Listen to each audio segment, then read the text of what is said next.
Hindu politician Nupur Sharma, the former national spokesperson for the ruling party in India, recently said in a televised debate with a Muslim that Muhammad married a little girl.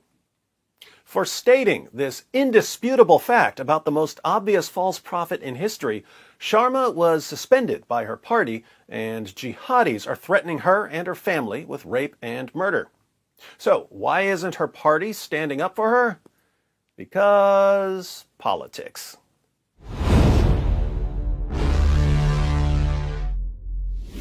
Before we get into the facts of the Nupur Sharma controversy, let's talk about the elephant in the room: Muhammad's marriage to a prepubescent little girl. There are tons of passages about this in Islam's most trusted sources. Consider this hadith from Sahih al-Bukhari. We'll start with the chapter heading: Giving one's young children, not adults, giving one's young children in marriage is permissible. But why is it permissible? By virtue of the statement of Allah, and for those who have no monthly courses, i.e. they are still immature. That's Surah 65, verse 4 of the Quran, which tells grown men the rules for divorcing prepubescent girls after marrying them and having sex with them. So, allowing grown men to marry girls who are too young to have a monthly course, a monthly menstrual cycle, is halal because the Quran allows it. And the iddah, the waiting period for a divorce, for the girl before puberty, notice this is clearly referring to prepubescent girls, is 3 months in the above verse. So, if you marry a prepubescent girl and you have sex with her and you decide to divorce her, the prepubescent girl has to wait 3 months before another pedophile can marry her. Then we have the hadith, which shows that marrying a prepubescent girl is perfectly acceptable because Muhammad did it. Narrated Aisha that the Prophet wrote the marriage contract with her when she was 6 years old, and he consummated his marriage when she was 9 years old, and then she remained with him for 9 years, i.e. till his death. So, according to the Quran, marrying a prepubescent little girl is halal. And in case there's any doubt about this, Muhammad himself married a prepubescent little girl. But even though the words are on the screen right now, in English and Arabic, even though the Quran and Muhammad are perfectly clear on this, there are people who will say that I'm somehow making this up. So, let's get a second opinion on whether the Quran allows a grown man to marry a prepubescent girl. Take it, Muhammad Hijab. If you just read the Quran, it is halal, it would be halal to have sexual intercourse with a 5-year-old. In Surah Al-Talaq, chapter 65, verse 4, Allah subhanahu wa ta'ala tells us who you can divorce and who you cannot divorce. And then he says, وَاللَّائِ لَمْ يَحِدْنَ وَاللَّائِ لَمْ يَحِدْنَ, and the ones who had never been pubescent before. The Quran doesn't say anywhere in the Quran that the woman has to be pubescent. Get me one verse in the Quran which says the woman has to be pubescent. No. One verse. Like it or not, the Quran allows grown men to marry, have sex with, and divorce prepubescent girls. And Muhammad married and had sex with a prepubescent girl. Those are facts. But sometimes sharing facts can be extremely dangerous. You know what else can be extremely dangerous? Using the internet without a VPN. There are people and companies who are constantly trying to steal your data, your personal information, your passwords. There are companies that are tracking what you do online so that they can sell that information to the highest bidder. When you go online, you need a VPN, a virtual private network. So, click on the link in the description box and get a subscription to Atlas VPN. Atlas VPN is the best VPN deal on the market. Developed by top cybersecurity experts and IT engineers, it sends all of your internet traffic through an encryption tunnel. It hides your IP address, even if you're using public Wi-Fi. It blocks malicious links, ads, and trackers. It monitors data breaches and warns you if your personal information or passwords have been compromised.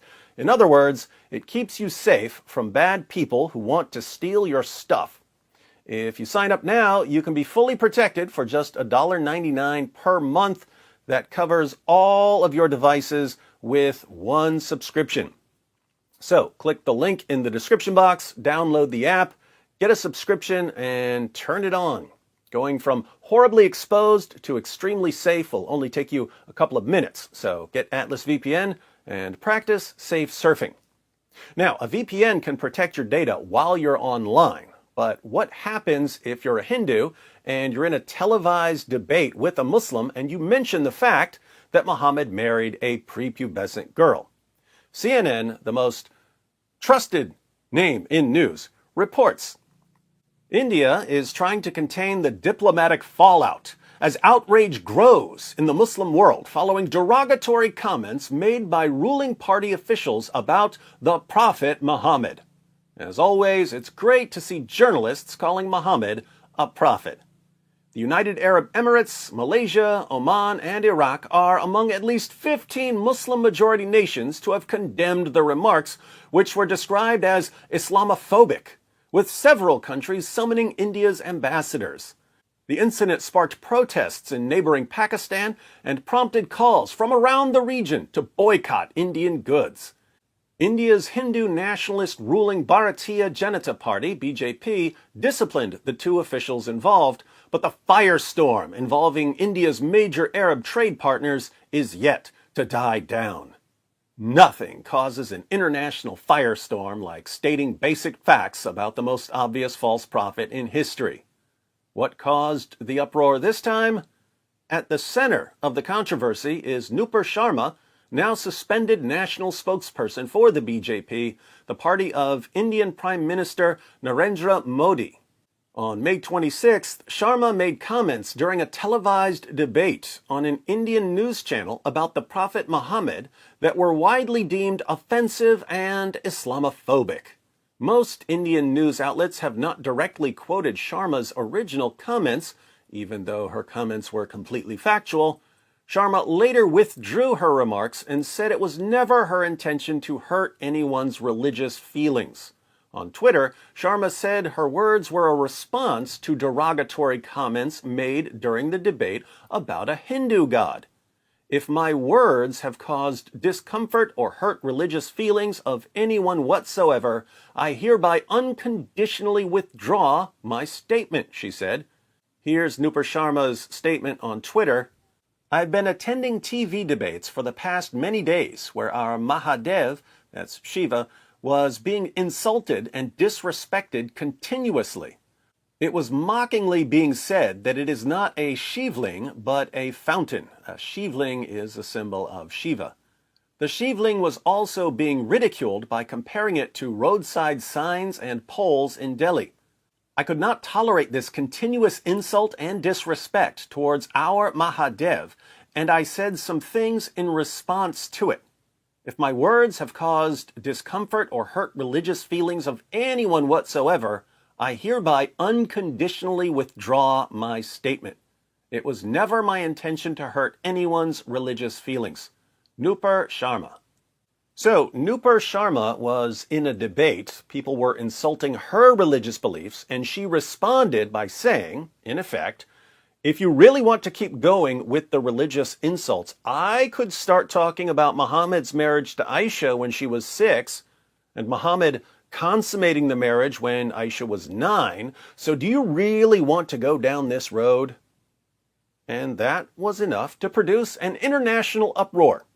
Sharma was punished by the BJP. She and her family now need round-the-clock security because of all the threats she's receiving. Mobs are demanding that Sharma be arrested. Police filed a complaint about her. Jihadis are posting videos about beheading her. In response to violent protests, hundreds of people were arrested and some Muslim homes were demolished. Keep in mind, why is there an international uproar?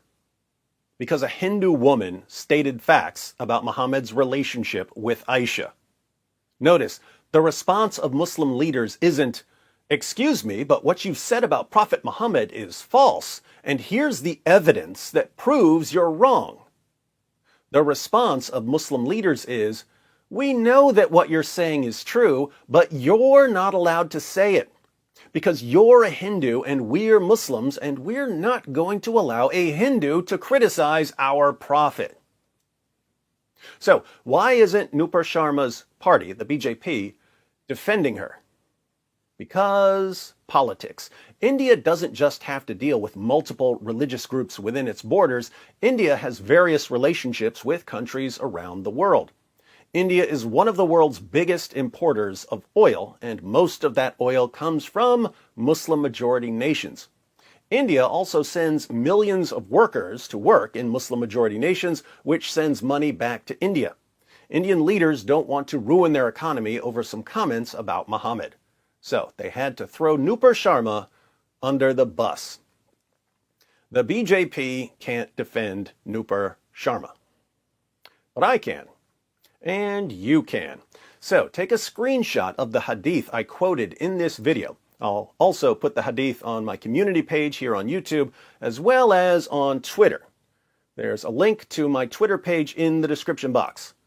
Take the hadith and let people know that even though Nupur Sharma has apologized for hurting people's feelings, and even though she's been punished, what she said was absolutely correct.